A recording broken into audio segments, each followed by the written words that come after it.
Islamic banking as an industry has lost its way and has ended up reverse engineering conventional debt. Banking as an industry is actually the creation of money from nothing. Whenever you deposit £1 in a bank, the bank probably lends out about £10. 97% of money circulating in the economy is created by private sector banks. So if everybody went to withdraw their money from the banks, it would be a bank run, they wouldn't have the money, which is crazy if you think about it. Look at the principles of how they behave and how it's run. It's crazy. Yeah, so money creation from nothing is a fraud. Assalamu alaikum, Harris. Walaikum salam. You've got almost 3 decades of experience of finance, banking, and Islamic finance as well. And you of the opinion Islamic financing and banking in particular has failed Muslims in the UK? Unfortunately, yes. What makes you say that? I was a champion of the Islamic banking industry in this country from the earliest days. And originally it was meant to be a tool of social and financial empowerment for the British Muslim community, who, because of their faith, would have been denied or have restricted access to certain financial services. So financing a home, for example. Yes. And an Islamic bank, in theory, is an entity that is riba free, that does not charge interest, that has alternative financial structures to help you finance whatever it is, house or car or whatever. And this was about social inclusion. It was about banking the Somali community in Birmingham, or the Bangladeshis in East London, or the Pakistanis in Bradford. And what's actually happened is the Islamic banks in the UK have, in my opinion, betrayed the Muslim community in the UK, because really what they're doing now is they've ignored that retail segment, and they're servicing high net worth individuals, Gulf nationals who come over here and, you know, visit Harrods in the summer in their Lamborghinis. That's not what it was meant to be in the first place. So apart from the social impact, you know, I feel that Islamic banking in the UK has not delivered. And that's, you know, cause of much regret to me, because I used to champion them very much. But actually, equally importantly, I'm concerned that Islamic banking as an industry has lost its way and has ended up reverse engineering conventional debt. Right. So whatever the conventional banks, the high street banks, are manufacturing as financial services, that has trickled through into Islamic finance. And now Islamic finance is essentially a smoke and mirrors operation. This is the objection that many people will throw into a conversation around Islamic finance, Islamic banking. I know you believe that's an oxymoron itself. We'll talk about that in a short while.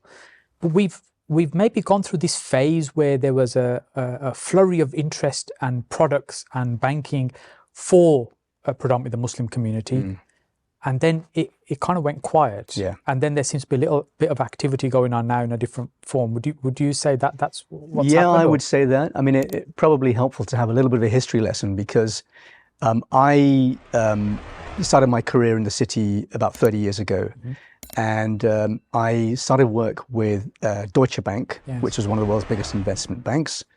And they put me on the ground in Dubai. They sent me to Dubai in 2001. And said, very early for Dubai as such. It was, yes, early stage. Dubai was taking off. I arrived in the region 2 days before 9/11. And what 9/11 meant was a repatriation of money to the Gulf, because suddenly you had all these accounts in the West with the big banks like Citibank and JP Morgan and so on being ultra scrutinized by the regulators. Anything with a funny Arabic name, super scrutiny. And a lot of investors just thought, well, I don't have to put up with this. I'm clean, I know that, but I don't need to. So a lot of money was repatriated back to the Gulf. That meant that local assets started taking off, local stock markets, local real estate. And Dubai experienced an incredible surge. And I was right at the inception of the financial free zone called the DIFC, the Dubai International Financial Center. So there I am with Deutsche Bank as a pretty junior, let's say mid-ranking banker. And I'm literally the first person on the ground that they placed there. So I'm just lucky, very fortunate to be in the right place at the right time. And suddenly these industries are taking off in Dubai, and here we are banking those industries. And a lot of clients said, we would like to do these deals on a Sharia-compliant basis. Now, was there much else available at that time? There was retail banking. You know, you had big banks like Dubai Islamic Bank, for example, who offered their retail customers, fairly basic products, very basic Sharia compliant, term deposit accounts and home financing and so on. Nothing very sophisticated. No great fund management industry. When you have a pension in the UK, for example, if you're a conventional pensioner, you've got one of many different big companies to go to, like Scottish Widows and Prudential and so on, and you've got a huge spectrum of financial products that you can invest in. You can be high risk, low risk. You invest in bonds, in equities, in funds that invest in a particular sector like big tech or whatever it is. You've got a whole universe of product to invest in. If you're a Muslim investor and you're careful about following your faith, and you want to avoid riba, and you want to avoid unethical industries, it's very, very difficult to navigate your way through. We still don't have an institution. We certainly don't have a pension provider that can do that for us. We still don't have an institution that can give us the whole range of banking products.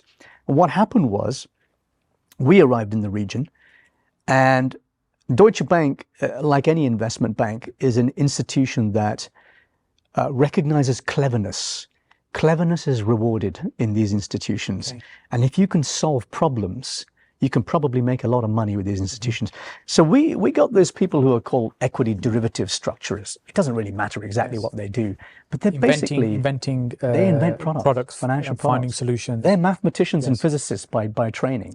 Right? They're there to solve very difficult puzzles. And we could bring these guys along, and we said, okay, you're used to creating products in Europe, let's say, tax structures in Luxembourg or whatever it is, it doesn't matter. But you're capable, we give you a set of rules and you solve some problems. So here's some rules about Sharia. It doesn't even matter what Sharia is. These are the parameters. See if you can create a financial product around these, and that's exactly what we did. So we were actually the first bank that applied that methodology to the Islamic finance industry. And we hired a very famous scholar called Sheikh Hussain Hamid Hassan, who was what we call the grandfather of the modern Islamic finance industry. And he was essentially the architect of what we created. So he was a scholar who reviewed all of our products for compliance with fiqh al-mu'amalat, which means the jurisprudence of financial transactions. So are these Sharia compliant? And nobody before had done these big complex deals, leveraged corporate finance deals, cross-border acquisition financing. We did these huge Islamic bond issuances called sukuk. So if you think of a bond is a debt instrument that you list on a stock exchange, and companies raise money through bonds, and they pay investors a coupon, which is an interest rate. How do you translate that into Islamic finance? Well, we created a type of sukuk where the investor would put money into a company. The company would say, here's a real asset behind that, and we're effectively monetizing the cash flows from that asset, which in theory is very Sharia compliant. Because the money is into an asset.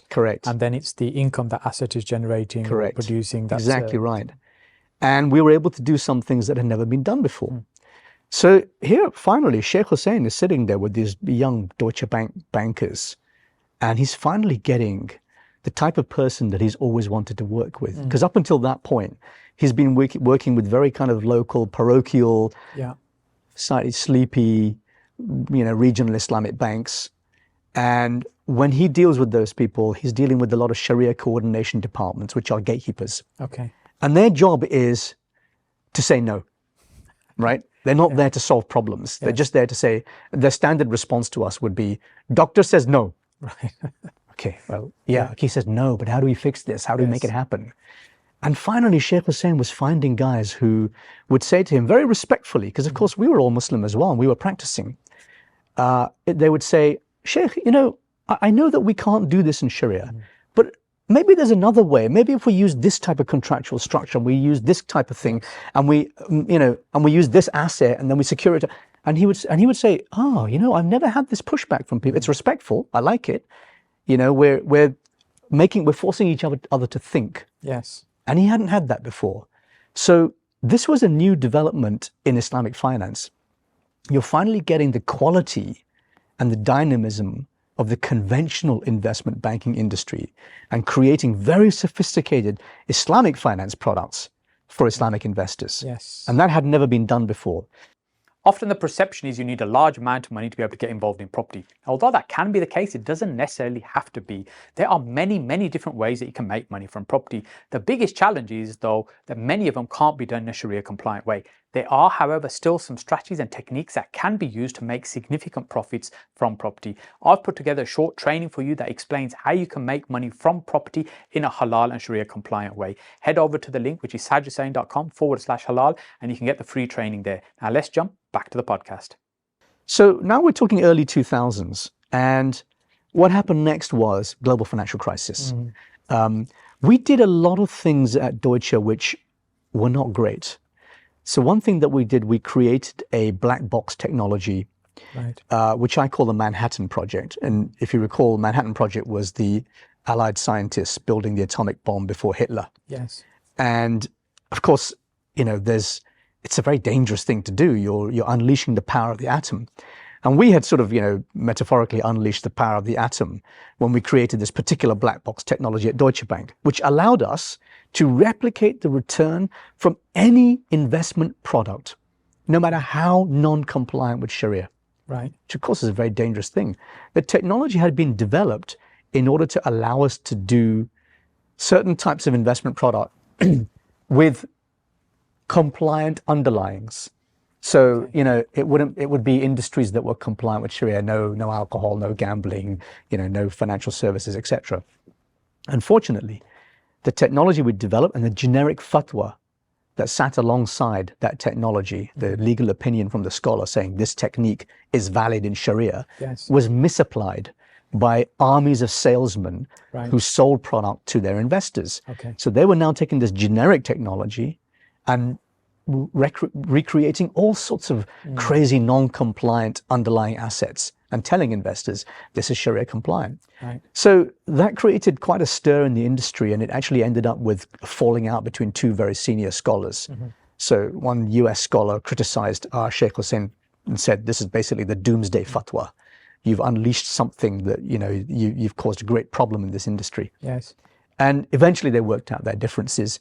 And Sheikh Hussain said, right, from now on, I need to see every product before it goes out the door, because you can't be using this generic technology. So there was a fix of kind.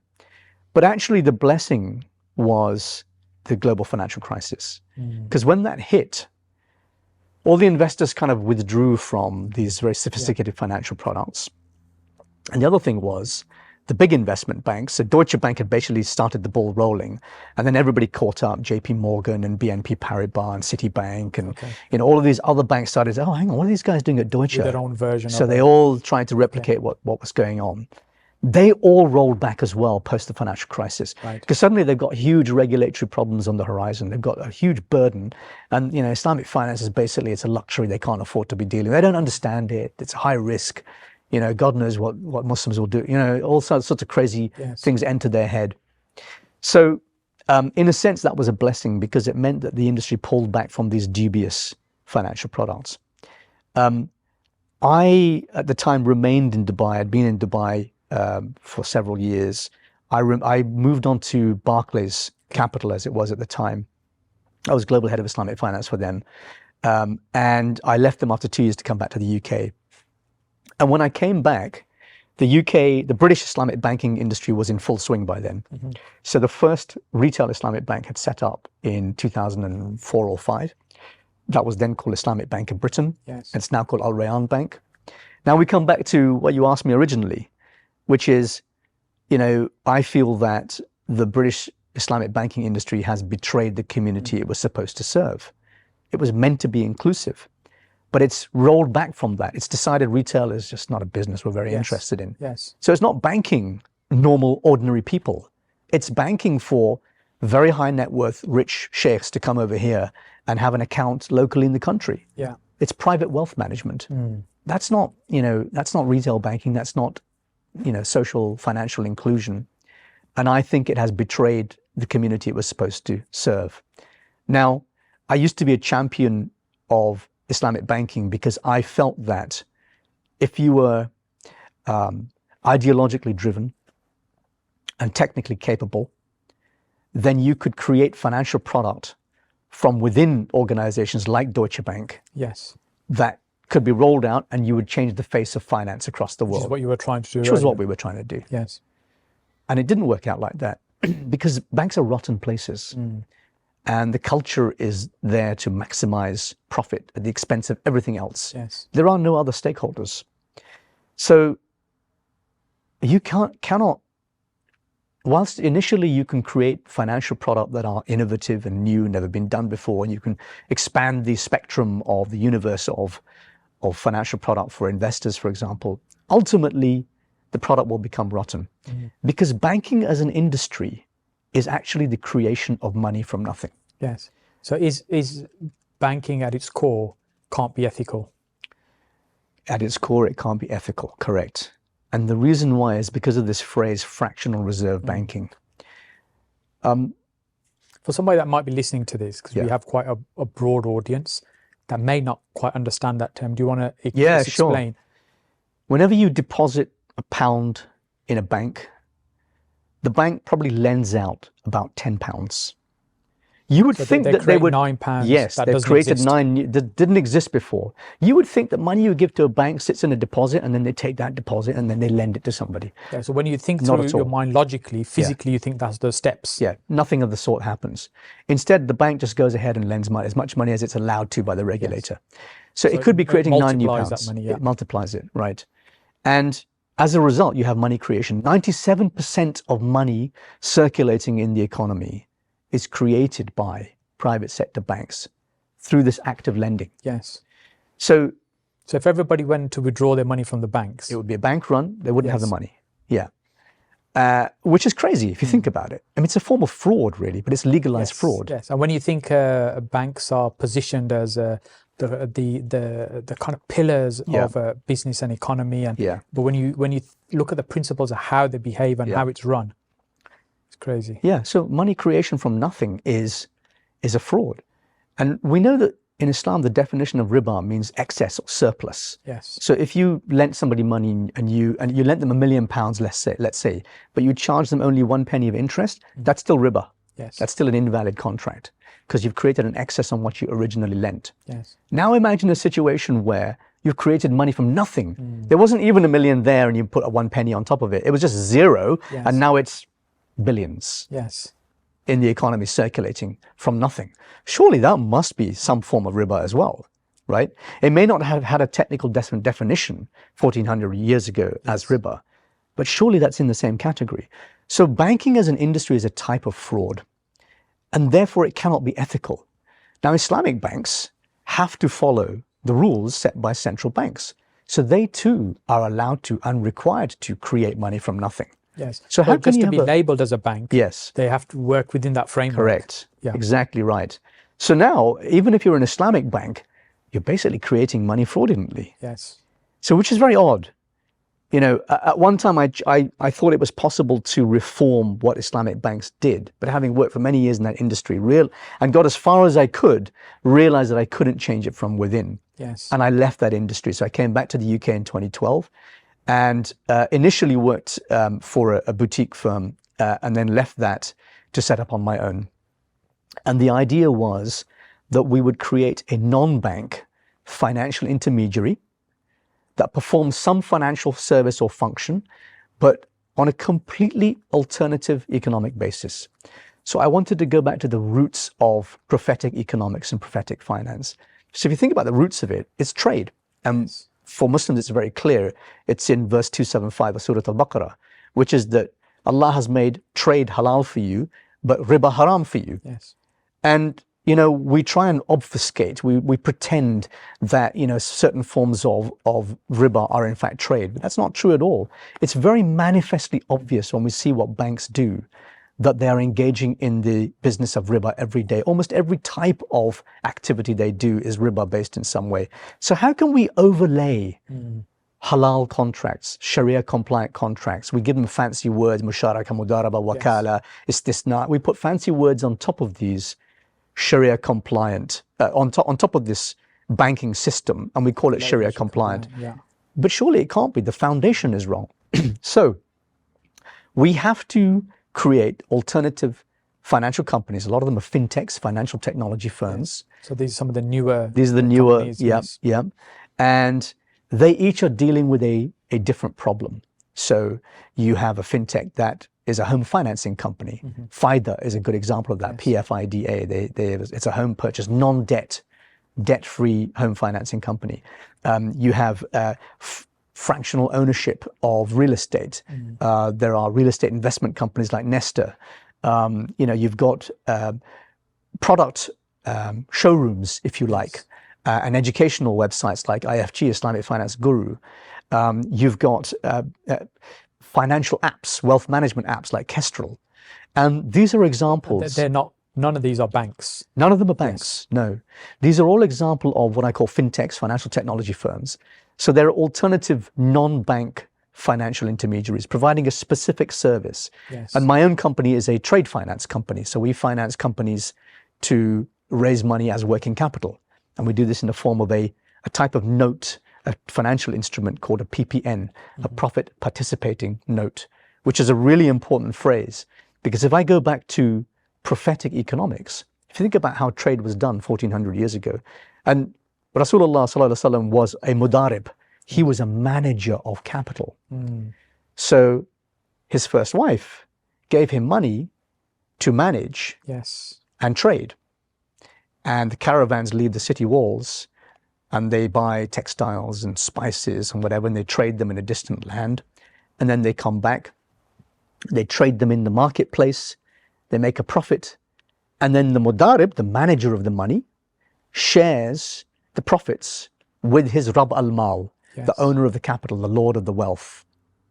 So that prophetic economics is the type of trade that we should be doing in the world. It's two things. Number one, it's real economy. There's a real activity taking place, spices, textiles, whatever it is. Okay, it's not financialization. This is not shuffling pieces of paper around a stock exchange, which have some vague relationship with some underlying asset. No, this is real assets, real inventory being traded, right? So that's the first thing, real economy. The second thing is it's risk sharing. In other words, it's profit sharing. The two parties involved, the manager of the capital and the investor, are sharing a split of profits or losses. It's important to remember there's a danger of losses. Right? And we live in a world where people say, oh, I want a capital guarantee. I want my money back. Well, you just entered into a haram trade. That's a bank. The moment you say, I want my money back, I want capital guaranteed, it's haram. Okay, you've guaranteed the return of your capital. You're not taking risk anymore. That's why banks are not involved in risk taking. They don't really care about due diligence. By their very nature, because banks don't take risk. There's no profit sharing element anywhere at all. So you can understand the argument when someone says, well, how can Islamic banking be Islamic when they are not taking any risk in any type of financing? You'll notice something. Islamic banks don't finance SMEs, small and medium enterprises. They don't finance small businesses. Why not? They don't like measuring risk. All they want to do is, here's 100, give me 100 back plus 5% interest or 10% interest. They don't care what happens in between. Your business failed, I don't care, I'll repossess your house. I want to get my capital back. But that's not how Islamic finance should work. It should be risk sharing. It should participate in the real economy. Hence why the financial instrument I created, a PPN, is a type of sukuk or Islamic bond, except it's really risk sharing. What happened with the sukuk that we created with Deutsche Bank 20 years ago, they became more and more bond-like. And they ended up having a contract attached to them that said, we, the company who's borrowed money from investors, promise to pay you back what you gave to us. That's a guaranteed loan. How is it different from a bond now? So what I wanted to do was to go back to the roots of the Islamic economic model of prophetic trade and create a sophisticated, modern, international capital markets instrument listed on a stock exchange somewhere that replicated that pure form of trade. And it's risk sharing. The difference is, of course, I now have to do an excessive amount of due diligence on this company. In fact, my CFO has to embed himself in that company for several months beforehand to make sure we are carefully structuring from start to finish the flow of cash through this business, so we can monitor it and have KPIs and measure it and bring it back to the investor. To minimize the risk. To minimize the risk. So it's not guaranteed risk-free, but you're doing what you can to minimize the risk. Yes. And that's the basis of a very healthy economy. Because once you start aligning investors with businesses, you have a much more vibrant economy. Right? Whereas when you have an economy in which One party is the master, being banks, and the rest of us are all slaves, servicing the debt to our master. That's not a very healthy, that's an asymmetric relationship. And you have an economy which is dominated by financial services, what we call financialization. Yes. That's not healthy at all. It's created all the inequality that we see in the world today. And it's allowed money printing, this cheap money supply, inflating our economy. Yes. We say that inflation has happened and our cost of living crisis has happened because of other factors. We say, Ukraine war and energy costs went up and Brexit happened and all. And those are not the reasons. The reason is because we keep printing money. Yes. And we give it fancy phrases like quantitative easing. We hear this on the news all the time. It just means they're flooding the money supply. Yes. And it means your pound is getting worth less and less and less. If you held $100 at the start of in the year 1900, by the year 2000, those $100 are only worth $4. Wow. You had in real terms, you had Yes. 96% depreciation. We don't realize this. This is a form of theft, even though we don't realize it. Inflation is theft. Yes. And it's a way for governments to be able to pay away their debt. So when they raise money through, US treasuries or British, UK gilts or whatever form of bonds they raise, it's easy for them to keep borrowing to finance more and more and more destructive things like war. Yes. Because they know they can inflate away their troubles by printing more and more money. Yes. And it means that we suffer because our money is worth less. The value of that debt in true terms is shrinking. Exactly because of right. inflation. Exactly right. Yeah. So the it's a nice wheeze. Yes. Yeah, it's a drug. I mean, governments can't help themselves. Yeah. But when you look at the government in terms of a business, if it was a business, it'd be put into administration. Exactly right. Yes. Yes. It would be irresponsible. Yes. Yes, exactly. But they get away with it. And it's the reason why. I mean, the reason why this started is because, first of all, in 1933, Roosevelt essentially repossessed citizens' gold. He expropriated it. He bought it at a knockdown price. He said, it's now illegal for you guys to hold it. I'll buy it back from you. So now citizens have their gold taken away from them. The world existed on a gold standard up till then. And gold was good because it was an underlying solid asset. It was a real asset, value. And it had been used as a form of money for 5,000 years. It had precedent. It was scarce and finite. Yes. And that's very important. You can't print more gold. Yes. You have to mine it out. It takes energy and money and effort to mine gold out of the ground. So it only grows at about 1% per annum, which is great. It's a good form of money. Of course, once you've repossessed citizens' gold, now the US holds a very large proportion of the world's gold reserves in one place. And then in 1971, Nixon removed the gold peg from the US dollar. And he did that to finance the Vietnam War. And ever since then, we've been in a perpetual state of war. Yes, meaning that the dollar value is no longer attached to gold. Correct, exactly. The two have been separated. Exactly right. Now, what does that mean? It means governments have this free drug. They can keep printing. And I can finance a war here and a war here and a war here, and I carry on. Destroyed what's 5,000 years has worked in 50 years. Exactly right. 100%. That's exactly the right way to phrase it. And that's why I believe that the world must return to some form of sound money standard, a form of money that can't be manipulated, can't be censored, it can't be printed. It requires proof of work to extract it. So traditionally, that's always been gold. In fact, the Islamic golden age was 700 years of a gold dinar standard. And when you have a gold dinar or a gold standard, you create a low time preference within people. They save and invest for the future. They don't consume now. Because we've got cheap money today and cheap debt and lots of money supply in the economy, we are incentivized to borrow, spend, consume. Yes. And we consume so much, and we desertify the planet, and we destroy the ozone layer, and we put toxic waste into rivers. We change our mobile phones every year and our cars every 2 years, and we keep extracting equity from our mortgages to do another conservatory in our house. This is insanity. Yes. We don't fix anything anymore.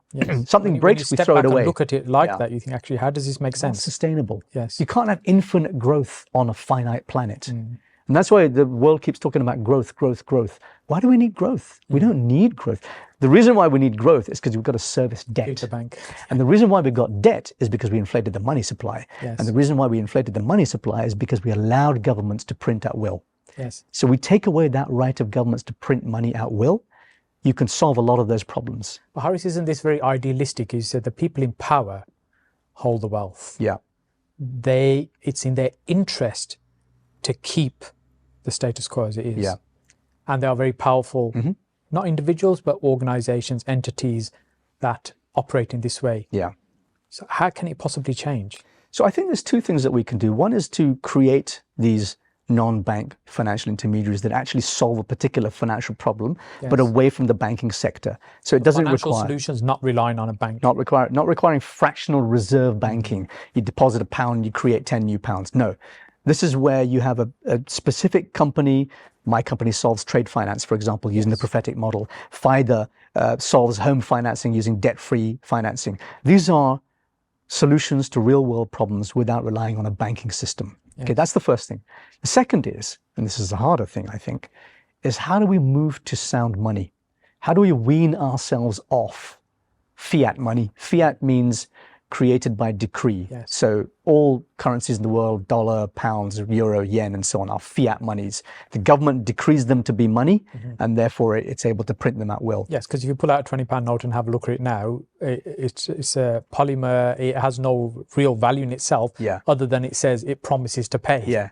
And there's no actual promise to give you a bag of gold at the end of it. It's just a phrase that's written on the note now. Yes. So pounds and dollars are not backed by anything. People think the government backs them, that there's some undertaking from the government. Even our scholars, our ulama, have got this wrong. They seem to think governments back fiat money. Not at all, no. Yes. Even the Bank of England itself recognizes this. On its own website, it says, there's no guarantee or undertaking behind this. There's faith that this money is worth something. Yes. That's why people use it. When that faith disappears, like when Liz Truss came to power, she wrecked the economy in 30 days or whatever it was. People didn't have trust in the pound anymore. It plummeted to almost to parity with the dollar. Yes, that's a great example. It is purely based on faith. Trusting that it's going to do what it does. Absolutely. And because we see around us it working, we hand that £20 note in the shop and they accept it. And we believe that that's the way it's all works. faith. Yeah. So money is about social acceptance. If you and I decide that, seashells are a form of currency between us, then we decide between us, right?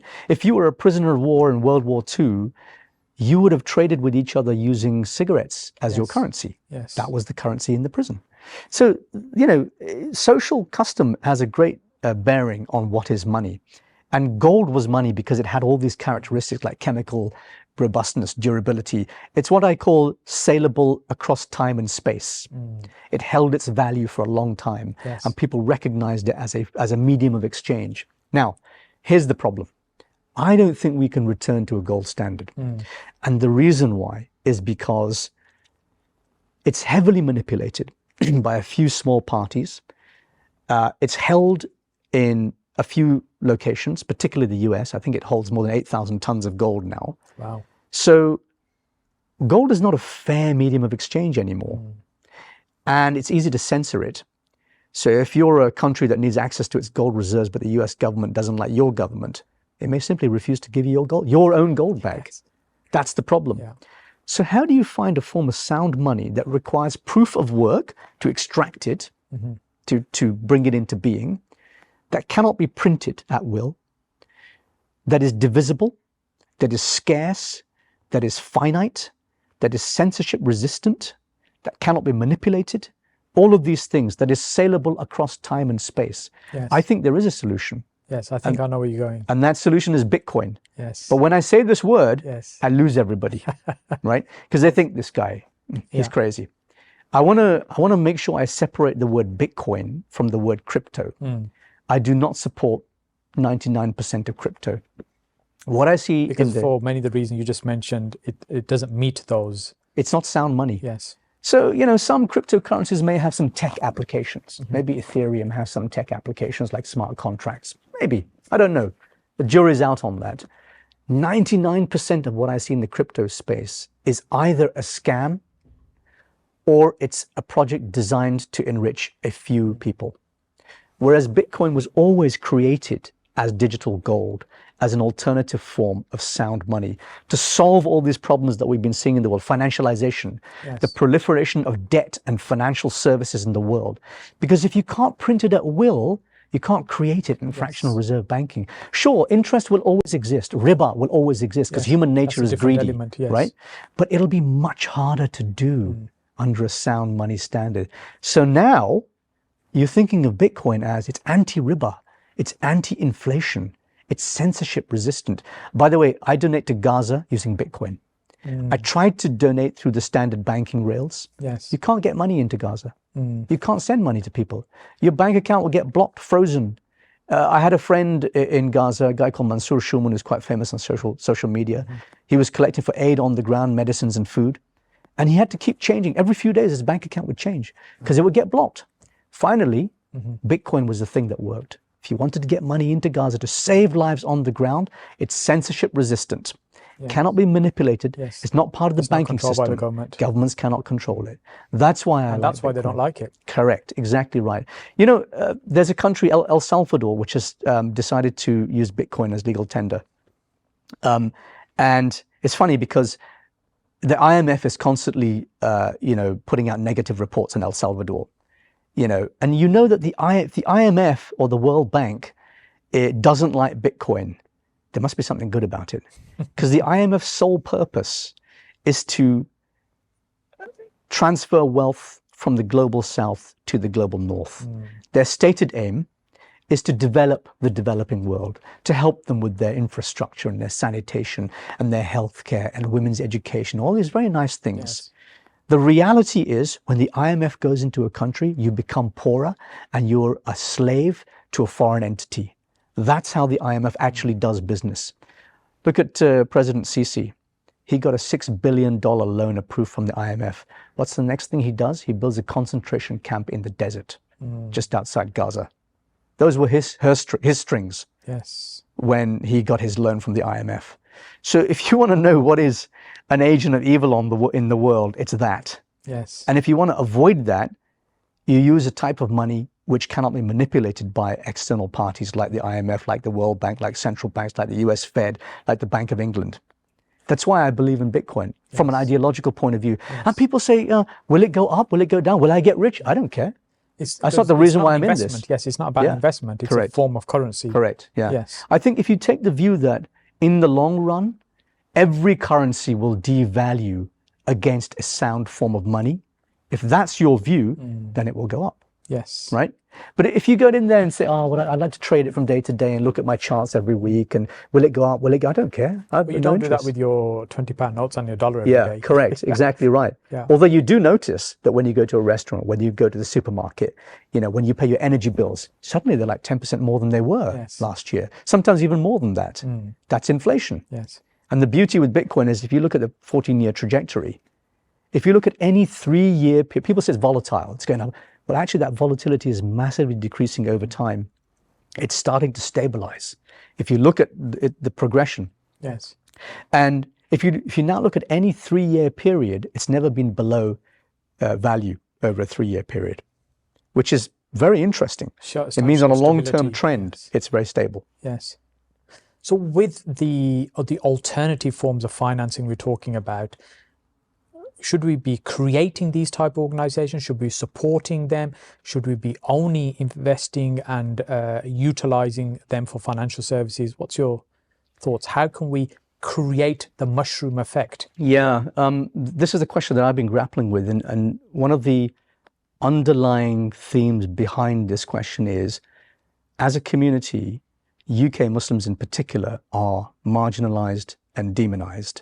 And we can see that in the media portrayal of us, for example. We seem to do, some very good things in the UK. We give to charity, we're community-minded, we set up, community centers, we contribute to the economy. Yes. We're good neighbors, we're good citizens. And yet what we see in the media is the opposite. Yes. Yes. And we see this kind of narrative of us as being the sort of the other, imposing Sharia law and no-go zones. And guys, I don't know what part of the world you live in. That's not what I'm seeing. And I'm part of this community, right? So one of the things I'd like to do is to see economic empowerment for the Muslim community in the UK. And the way we do that is to mobilize as a bloc.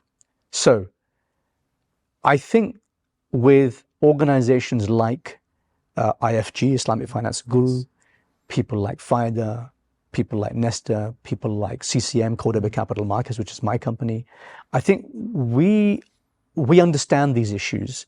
And what I'd like to see is influential Muslims getting together as a block, as an economic block. Yes. Creating our own ecosystem, helping each other, because we haven't done that very well. Yes. Other communities have done that very well. We haven't promoted each other. We haven't traded with each other. We haven't, supported each other, leveled up. There's so much room for us to do that. So one of the things I'm going to be doing is I'm going to be doing an investor roadshow up and down the country in the next few months, and I'll be visiting a few cities, and I'll be visiting professional investors. And at those meetings, clearly I have an ulterior motive, and that's to promote what I do. Yes. But actually, there's a wider social motive here. And that is for us to, the corny phrase is self-actualize. What does that mean? Yes. That means that we are a powerful and influential economic bloc. Because if we have economic power, then we have social and political influence. And that's something that we've historically been very bad at. And that's the reason why we're marginalized and demonized. Yes. So we can reverse that trend.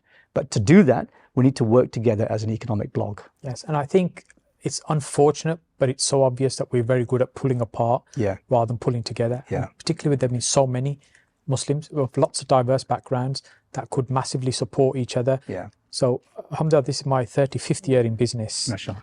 And the biggest shift came when I understood the concept of networking and going along to meet somebody new, helping somebody else without necessarily expecting anything back. At some point in the future, they did something for me. And actually, when you, for many years, when you look back at that and you try and pinpoint how certain things have happened, that only happened because that person supported me and they introduced me to that person knew that person. Yeah.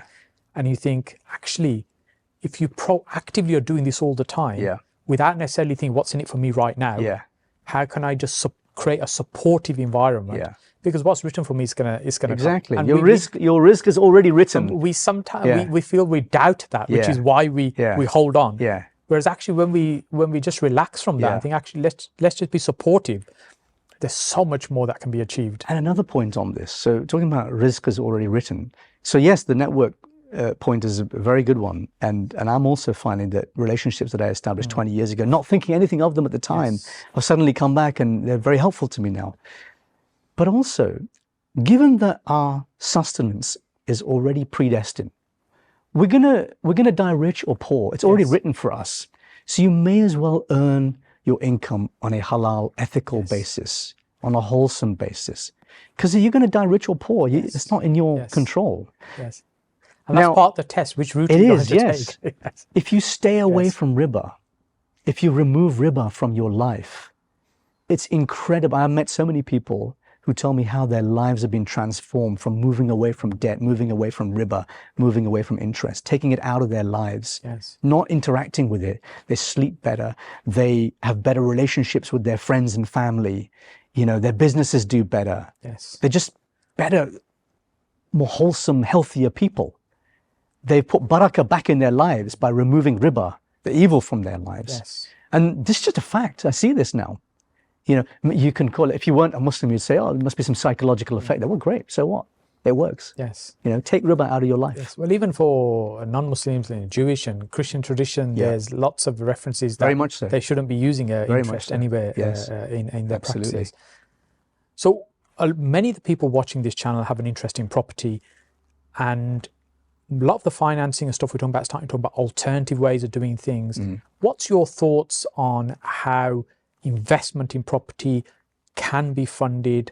And when we talk about property, there's different aspects. There's investing money for a return, there's developing, there's trading, there's many different types of a property. What's your general thoughts on alternative ways of funding? Well, I can't profess to be an expert in property as such, but I have done a lot of work in financing property. And something that I've noticed about Islamic finance and property is that it's almost always financed. In other words, the debt finance is done on the basis of what I think are dubious structures from a Sharia compliance point of view. Yes, I've used many over the years, and I do struggle with some of the concepts. So, as an example, there's a particular type of contract in Islamic finance called a commodity murabaha. It doesn't matter exactly what that is, other than it's a sort of smoke and mirrors. And it's upset me that I see a lot of Islamic financing today of property in the UK done on this basis. and then projected as this very ethical, very halal way of financing property. I don't think that it is, because I don't really see it as hugely different from conventional debt financing. Yes. And what we've done is we've taken the fractional reserve financialization model, and we basically replicated it in a halal contract model, right? Essentially, it's doing the same thing. It's not participatory. It doesn't share the risk. It's an asymmetric borrower-lender relationship. In fact, you know, So often structured and phrased differently. Yeah. The end result is the same. Yeah. The lender's money is safe and secure. Yeah. And the borrower, Yeah. taking the money is not paying interest, but the return they're paying is an increase on Yes. what's being borrowed. Correct. And it's a pure debt contract. Now, there are some mitigating circumstances. There are some reasons why this has happened this way. One of the reasons is tax. Yes. The biggest reason, in fact.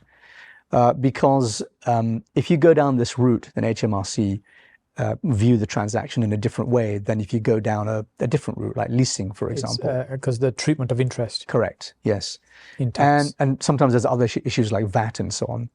So that means that a lot of these finance providers who finance property using a ostensibly halal or Sharia compliant type of financing are really doing this particular contractual structure, commodity murabaha, because they see no alternative.